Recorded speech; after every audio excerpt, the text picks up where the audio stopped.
जिताबे के बा भैया न भुलाबे के बा भैया।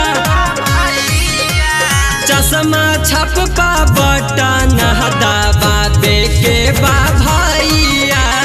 मीना देवी के बाट से जिताबे के बा भैया।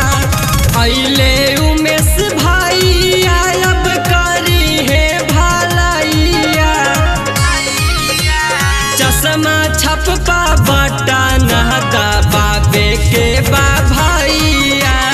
4 नंबर बटन दबाबे के बा भैया। मीना देवी जिंदाबाद जिंदाबाद जिंदाबाद मीना देवी जिंदाबाद जिंदाबाद जिंदाबाद मीना देवी जिंदाबाद जिंदाबाद जिंदाबाद मीना देवी जिंदाबाद जिंदाबाद जिंदाबाद मीना देवी मत घबराना तेरे पीछे सारा जमाना चश्मा छाप जिंदाबाद जिंदाबाद जिंदाबाद। दीदी जीती है तो खूबे विकास करी है। जब चाही तब उन फंड पास करी है। दीदी जीती है तो खूबे विकास करी है। जब चाही तब उन फंड पास करी है। जिताबे के बा भैया न भुलाबे के बा भैया। बाहरा बड से विजयी बनाबे के बा भैया। 4 नंबर बटन दबाबे के बा भैया।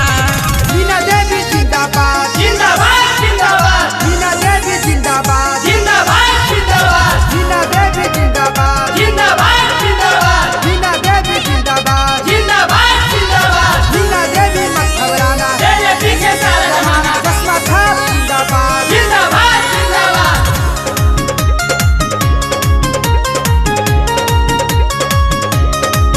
जो सोचले बड़ा पूरा आस होई हो। घरे घरे शौचालय भी पास होई हो। जो सोचले बड़ा पूरा आस होई हो। घरे घरे शौचालय भी पास होई हो। जिताबे के बा भैया साथ आबे के बा भैया। शुभमाना मोल के बात ना भुलाबे के बा भैया। अजीत वाला माला पहिराबे के बा